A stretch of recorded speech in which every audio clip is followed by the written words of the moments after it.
नमस्कार साथियों, स्वागत है आप सभी का टीचिंग एच पर। तो चलिए आज की क्लास में हम बात करेंगे गणित शिक्षण के कुछ ऐसे प्रश्नों की जो पहले किसी न किसी परीक्षा में आ चुके हैं, जैसे सीटेट हो गया, रीट हो गया, यूपी टेट हो गया या फिर बिहार टेट हो गया। तो आज हम उन्हीं प्रश्नों की चर्चा करेंगे जो पहले किसी न किसी टीचिंग एग्जाम में आ चुके हैं, जिससे कि आपको पता रहे कि टीचिंग संबंधी परीक्षाओं में कैसे प्रश्न आते हैं। तो चलिए शुरू करते हैं। आज का पहला प्रश्न है, एक बच्चे ने नीचे दिखाए अनुसार दो संख्याएं घटाई, निम्नलिखित में से कौन सा कथन बच्चे के घटाव सीखने का बोध कराता है।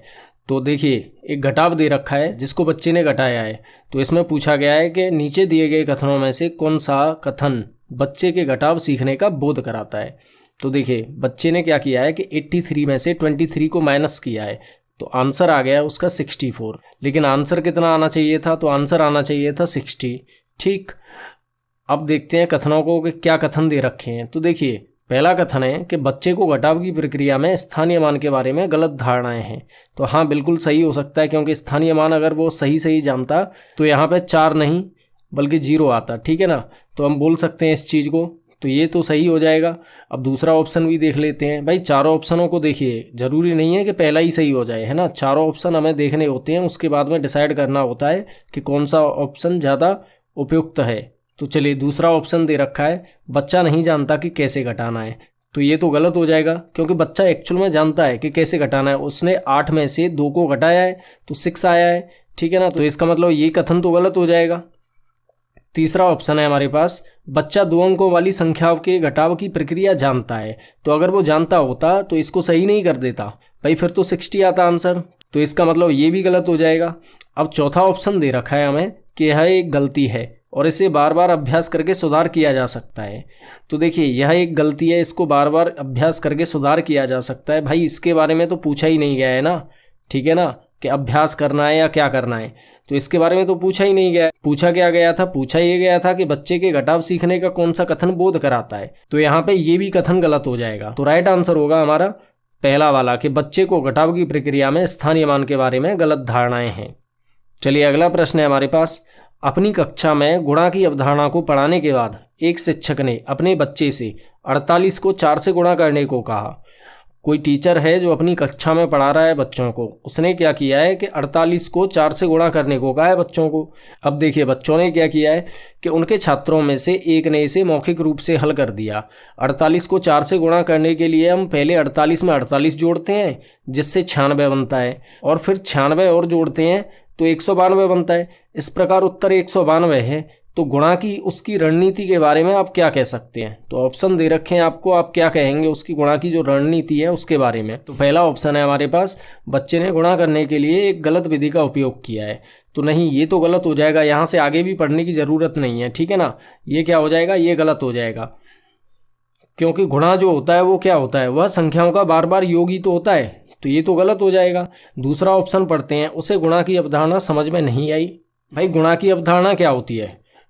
फिर से मैं एक बार बता देता हूँ, उसको गुणा की अवधारणा समझ में आ चुकी है, क्योंकि गुणा जो होता है वो क्या होता है? गुणा को हम संख्या को बार बार जोड़कर कर सकते हैं। तो इसका मतलब ये भी गलत हो जाएगा। तीसरे ऑप्शन में दे दिया है कि दी गई समस्या एक गुणा समस्या है और योग की समस्या नहीं है। तो भाई ये भी गलत हो जाएगा, क्योंकि गुणा जो होता है वो क्या होता है? गुणा जो वह होता है जिसमें हम संख्याओं को बार बार जोड़ते हैं। अब लास्ट ऑप्शन बचा, तो कहीं ना कहीं ये सही होगा। इसे पढ़ के देख लेते हैं, उसने गुणा को बार बार योग के रूप में समझा है। तो हाँ, ये बिल्कुल सही हो जाएगा। ठीक है ना, उसने गुणा को क्या समझा है कि बार बार योग के रूप में समझा है। चलिए अगला प्रश्न देखते हैं। अगला प्रश्न है हमारे पास, निम्नलिखित में से गणित की भाषा है। तो निम्नलिखित में से गणित की कौन सी भाषा होगी? तो गणित की भाषा वह होती है जो विचारों और अवधारणाओं को व्यक्त करने के लिए इस्तेमाल की जाती है, जिसमें संख्याओं, संकेतों, प्रतीकों, ग्राफ, चार्ट और आरेखों का इस्तेमाल किया जाता है। ठीक है ना, तो राइट आंसर हमारा हो जाएगा संकेतात्मक। ये तीनों के तीनों गलत होंगे। गणित की भाषा कैसी होती है? संकेतात्मक होती है, क्योंकि इसमें संकेतों, प्रतीकों, ग्राफ, चार्ट और आरेखों का इस्तेमाल किया जाता है। किसमें? गणित की भाषा में। अगला प्रश्न है हमारे पास, विद्यालय में ज्यामिति पढ़ाने के लिए संश्लेषण विधि का प्रयोग निम्नलिखित के पश्चात किया जाना चाहिए। तो पहली है आगमन, दूसरी है संश्लेषण, तीसरी है विश्लेषण और चौथी है निगमन। तो देखिए, राइट आंसर जो हो जाएगा वो हो जाएगा इसका ऑप्शन नंबर सी, विश्लेषण। क्योंकि विश्लेषण क्या होती है? विश्लेषण होती है अज्ञात से ज्ञात की ओर जाना। ठीक है, और संश्लेषण क्या होती है? ज्ञात से अज्ञात की ओर जाना। तो विश्लेषण में क्या होता है कि जटिल समस्याओं को हम छोटे छोटे हिस्सों में बांटकर उसका अध्ययन करते हैं। तो इसका मतलब ये होगा कि संश्लेषण से पहले जो विधि पढ़ानी चाहिए हमको, वो पढ़ानी चाहिए विश्लेषण। अगला प्रश्न है हमारे पास, सभी अध्यापकों को शुद्ध गणितीय शब्दावली के उपयोग हेतु प्रोत्साहित किया जाता है और विद्यार्थियों के मध्य शुद्ध शब्दावली उपयोग हेतु बढ़ावा देती है। इस शब्दावली को जाना जाता है तो गणित शिक्षण में भाषा, या फिर गणित शिक्षण में मूल्य, या फिर गणित शिक्षण में सहसंबंध, या फिर गणित शिक्षण में उपकरण। तो राइट आंसर हमारा हो जाएगा गणित शिक्षण में भाषा। गणित की खुद की एक भाषा होती है, तो इस शब्दावली को किस नाम से जानेंगे हम?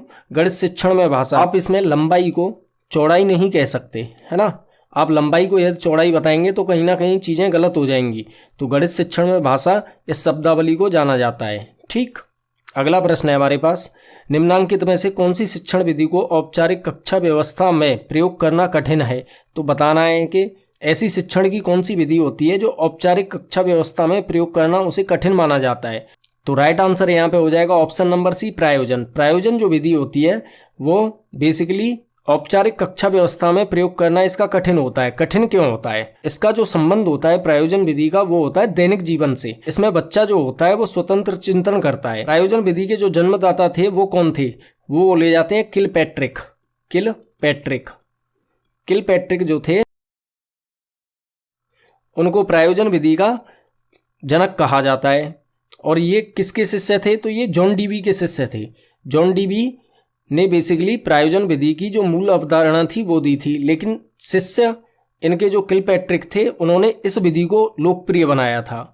तो आंसर हो जाएगा इसका ऑप्शन नंबर सी, प्रायोजन विधि। प्रायोजन विधि क्यों हो जाएगा? क्योंकि जिसमें छात्रों को वास्तविक जीवन की समस्याओं को हल करने के लिए गतिविधियों में शामिल किया जाता है। तो औपचारिक कक्षा व्यवस्था में प्रयोग करना इसका इसी वजह से कठिन हो जाता है। अगला प्रश्न है हमारे पास, गणित शिक्षण की उपयुक्त विधि है तो व्याख्यान विधि, प्रदर्शन विधि, आगमन निगमन विधि या उपयुक्त सभी। तो देखिए राइट आंसर यहाँ पे हो जाएगा ऑप्शन नंबर सी, आगमन और निगमन विधि।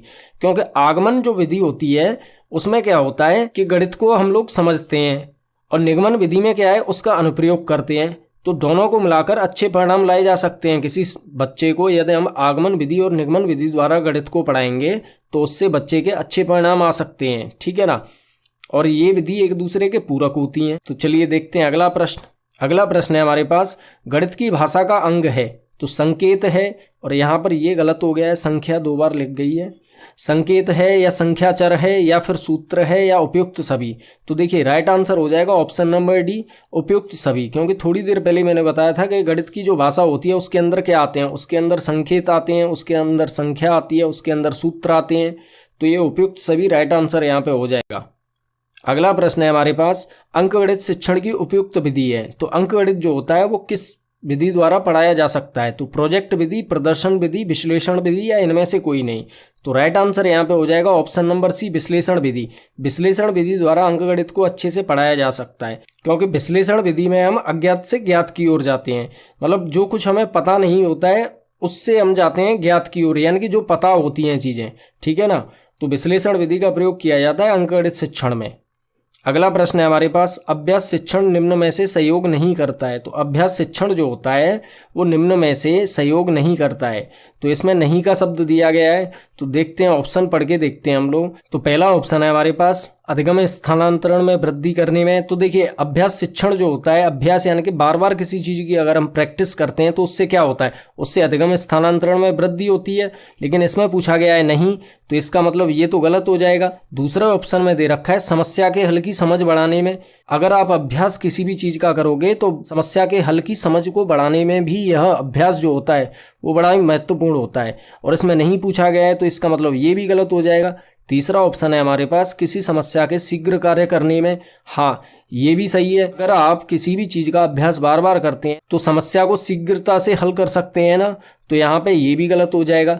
और चौथा ऑप्शन है हमारे पास, इनमें से कोई नहीं। तो राइट आंसर हो जाएगा चौथा ऑप्शन नहीं, क्योंकि यहाँ पे पूछा गया था कि अभ्यास शिक्षण में निम्न में से सहयोग नहीं करता है, ठीक है ना। तो कौन नहीं करता है? ये तीनों के तीनों क्या करते हैं? ये सहयोग करते हैं। तो राइट आंसर हमारा जो हो जाएगा वो हो जाएगा इनमें से कोई नहीं। अगला प्रश्न है हमारे पास, गणित की भाषा में निम्न में से किसका प्रयोग नहीं किया जाता है? तो गणित की भाषा में निम्न में से किसका प्रयोग नहीं किया जाता है? तो देखिए सूत्रों का प्रयोग किया जाता है, संकेतों का प्रयोग किया जाता है, संख्याओं का प्रयोग किया जाता है। तो राइट आंसर हमारा हो जाएगा इनमें से कोई नहीं। तो इसमें भी ऑप्शन नंबर डी के साथ जाएंगे हम लोग, इनमें से कोई नहीं। अगला प्रश्न है हमारे पास, निम्नलिखित में से किस गणित शिक्षण विधि में प्रक्रिया के छोटे छोटे भागों को मिलाकर एक संयुक्त इकाई के रूप में प्रस्तुत किया जाता है? तो देखिए, विश्लेषण विधि, प्रयोगशाला विधि, आगमन विधि या संश्लेषण विधि। तो राइट आंसर हमारा हो जाएगा ऑप्शन नंबर डी, संश्लेषण विधि। अभी थोड़ी देर पहले ही बताया था, संश्लेषण विधि में क्या करते हैं हम, छोटे छोटे भागों को मिलाकर एक इकाई के रूप में प्रस्तुत करते हैं, ठीक है ना। अगला प्रश्न है हमारे पास, प्रमाण से प्रत्यक्ष की ओर किस शिक्षण विधि से संबंधित है? तो आगमन विधि, निगमन विधि या प्रयोगशाला विधि या विश्लेषण विधि। तो राइट आंसर यहाँ पे हो जाएगा ऑप्शन नंबर बी, निगमन विधि। निगमन विधि का जो संबंध होता है वो किससे होता है? प्रमाण से प्रत्यक्ष की ओर, तथ्यों से उदाहरण की ओर बोल सकते हैं दूसरे तरीके से इसको, ठीक है ना। तो यह विधि एक काम और करती है कि नवीन समस्याओं के समाधान हेतु ये बहुत ज़्यादा अधिक उपयुक्त मानी जाती है। अगर प्रश्न आपका आए कि नवीन समस्या समाधान हेतु कौन सी विधि उपयुक्त है, तो राइट आंसर हमारा क्या हो जाएगा? निगमन विधि। निगमन विधि के द्वारा हम नवीन यानी कि नई समस्याओं का समाधान जो कर सकते हैं वो निगमन विधि द्वारा अच्छे तरीके से कर सकते हैं। अगला प्रश्न है हमारे पास, स्वयं सीखने की विधि को गणित में किस अन्य नाम से जाना जाता है? तो समस्या समाधान विधि या अन्वेषण विधि या लेख विधि या व्याख्यान विधि। तो राइट आंसर हमारा हो जाएगा ऑप्शन नंबर बी, अन्वेषण विधि। अन्वेषण विधि का एक दूसरा नाम है खोज विधि, इसको हम लोग खोज विधि भी कहते हैं, ठीक है ना।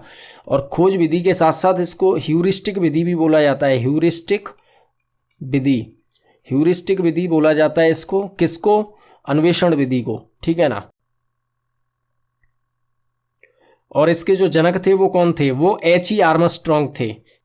अगला प्रश्न है हमारे पास, निम्न में से कौन सा शिक्षण सूत्र निगमन विधि से संबंधित नहीं है? निम्न में से कौन सा शिक्षण सूत्र निगमन विधि से संबंधित नहीं है? तो सामान्य से विशिष्ट की ओर, या फिर नियम से उदाहरण, या फिर सूक्ष्म से स्थूल, या फिर अज्ञात से ज्ञात की ओर। तो राइट आंसर हमारा हो जाएगा ऑप्शन नंबर डी, अज्ञात से ज्ञात की ओर। अज्ञात से ज्ञात की ओर शिक्षण जो सूत्र होता है वो निगमन विधि से संबंधित नहीं है, जबकि ये तीनों के तीनों निगमन विधि से संबंधित है। सामान्य से विशिष्ट की ओर जाते हैं हम, और नियम से उदाहरण की ओर जाते हैं, और सूक्ष्म से स्थूल की ओर जाते हैं। किस में जाते हैं? निगमन विधि में। और इसमें पूछा गया संबंधित नहीं है, तो राइट आंसर हमारा हो जाएगा ऑप्शन नंबर डी, अज्ञात से ज्ञात की ओर। अगला प्रश्न है हमारे पास, निम्नलिखित में से कौन सा परियोजना विधि का मुख्य सिद्धांत नहीं है? निम्नलिखित में से कौन सा परियोजना विधि का सिद्धांत नहीं है? तो करके सीखना, या जीवन से सीखना, या विद्यार्थियों के सहयोग एवं साहचर्य से सीखना, या रटकर याद करना। तो देखिए, ये तीनों चीज़ें आती हैं, किस में आती हैं? ये आती हैं परियोजना विधि में। परियोजना विधि में आप करके भी सीखते हो, जीवन से भी सीखते हो, और विद्यार्थियों के सहयोग यानी कि आपस में विद्यार्थी खुद के सहयोग से और साहचर्य से भी सीखते हैं, लेकिन रटकर नहीं सीखते। तो राइट आंसर क्या हो जाएगा? इसमें दे रखा है सिद्धांत नहीं है, तो नहीं वाला कौन सा हो जाएगा? तो नहीं वाला जाएंगे हम ऑप्शन नंबर डी के साथ। D is the right answer. नहीं की वजह से ये तीनों के तीनों गलत हो जाएंगे। ओके, अगला प्रश्न है हमारे पास, आगमन विधि निम्न में से किसके लिए उपयुक्त है? आगमन विधि जो है वो निम्न में से किसके लिए उपयुक्त है? तो सूत्र स्थापित करने के लिए है, या सवाल को सूत्र द्वारा हल करने के लिए है, या सवाल को समझने के लिए है, या सवाल को बनाने के लिए है?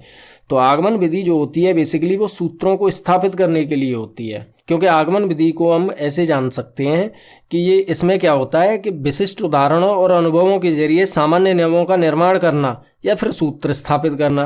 तो राइट आंसर हमारा हो जाएगा ऑप्शन नंबर ए। अगला प्रश्न है हमारे पास, खेल विधि के जन्मदाता थे?